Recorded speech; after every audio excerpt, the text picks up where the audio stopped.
Ya Allah, berikanlah salawat kepada Nabi Muhammad, berikanlah salam yang sempurna untuk Nabi Muhammad. Kemudian apa? Nabi Muhammad ini disifati Nabi Muhammad lah yang bisa menghilangkan semua kesusahan-kesusahan. Nabi Muhammad lah yang bisa menghilangkan semua kesulitan-kesulitan hidup. Nabi Muhammad lah yang bisa memenuhi semua kebutuhan hidup kita sebagai manusia.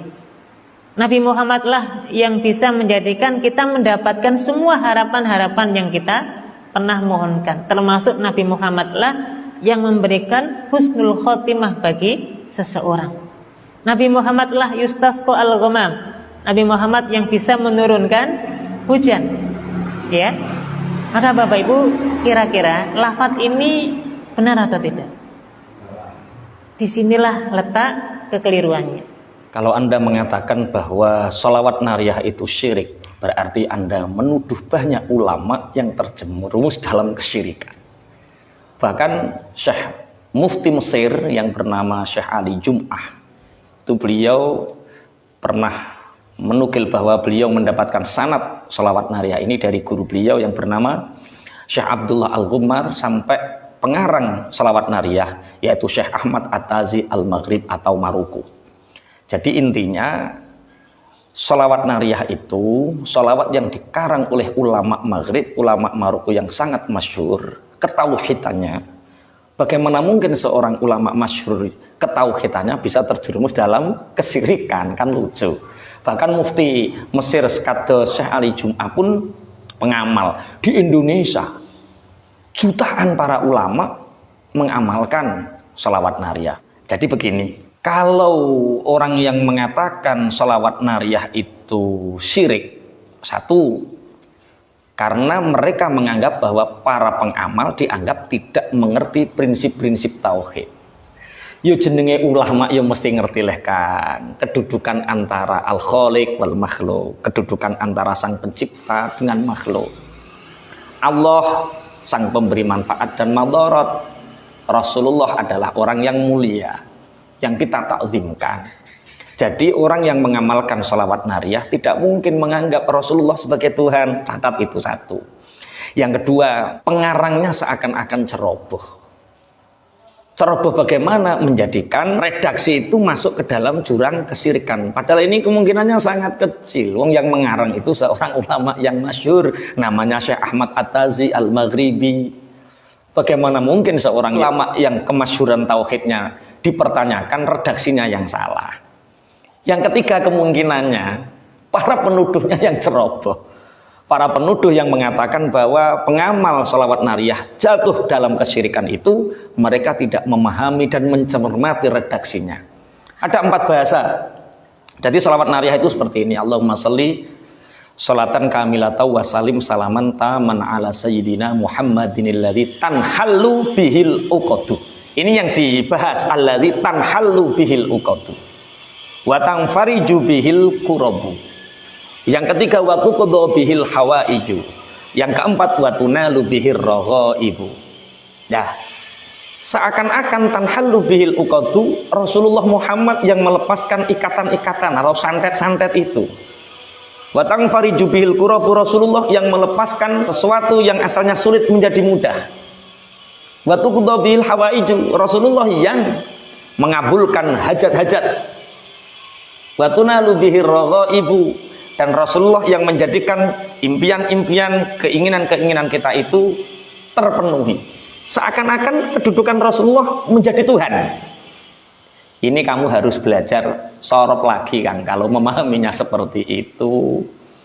Belajar sorop dari Padangan itu ada, Amsalatu Tasrifiyah dari Jombang itu ada, kitab-kitab yang dasar lah. Coba kita pahami satu persatu bahasanya ya biar tidak salah paham. Yang pertama, tanhallu bihil uqadu. Tanhallu itu fi'il mudhari' Kang, fi'il mudhari' sing anut wazan ing fa'ala yang fa'ilu. In halla yanhallu. Lah, wazan in fa'ala itu punya faedah limutawa'atil fi'li, punya faedah dampak dari sebuah pekerjaan yang sudah terjadi. Contoh, Kasartu az-zujaja fankasarot. Kasartu az-zujaja, aku memecahkan kaca, fankasarot, maka pecahlah kaca itu. Pelaku kasartu itu fa'ilnya itu tuh saya. Ingkasarot itu dampak. Kalau ada lafaz tanhalu bihil uqadu, tak contohkan, halallahul uqada. Allah melepaskan ikatan-ikatan. Santet-santet Allah yang melepaskan, fanhalat, maka terlepaslah ikatan itu. Jadi kalau ada wazan infa'ala itu faedahnya mutawa'ah. Berarti tanhalu bihil uqadu itu bukan Rasulullah yang melepaskan, tapi Allah yang melepaskan ikatan. Adapun bihi itu sebagai huruf tawassul, penyambung, paham nggak? Berarti yang melepaskan adalah Allah, Rasulullah adalah tawassul, bukan pelaku subjek. Wong anut wazan apa? Infa'ala. Infa'ala itu faedahnya apa? Faedahnya limutawa'atil fi'li. Jadi asalnya halallahul uqada fanhalat, akhirnya terus diredaksikan tanhallu bihil uqadu. Syekh Ahmad At-Tazi itu orang alim dari Maroko, alim tauhid, alim lughat. Nggak mungkin meredaksikan Rasulullah yang nggak mungkin. Makanya wazannya pakai apa? In fa'ala. Kemudian watang fariju bihil kurobu. Tang fariju itu anut wazan sama, in fa'ala, yang fa'ilu. Faedahnya apa? Limutawa'atil fi'li. Kalau limutawa'atil fi'li itu berarti yang melepaskan kesulitan itu bukan Rasulullah, tapi Allah sebagai khalik, Rasulullah sebagai makhluk yang dimuliakan, yang disebut dengan wasilah. Asale ing farajallahu al-quraba, dadi fang farajat. Paham kan? Jadi limutawa'atil fi'li. Lah terus wa tuqda bihil hawaiju. Makanya nganggo majhul Kang, tuqda itu fi'il mudhari sing mabni majhul. Mabni majhul itu fa'ilnya dirahasiakan, disamarkan. Kenapa fa'ilnya disamarkan? Karena sudah sangat maklum bahwa yang bisa mengabulkan hajat-hajat itu adalah Allah. Fi'il-fi'il yang dimabnikan majhul itu karena sangat maklum siapa subjeknya. Sama waktu dobil hawaijat wa tunalu biraghaib.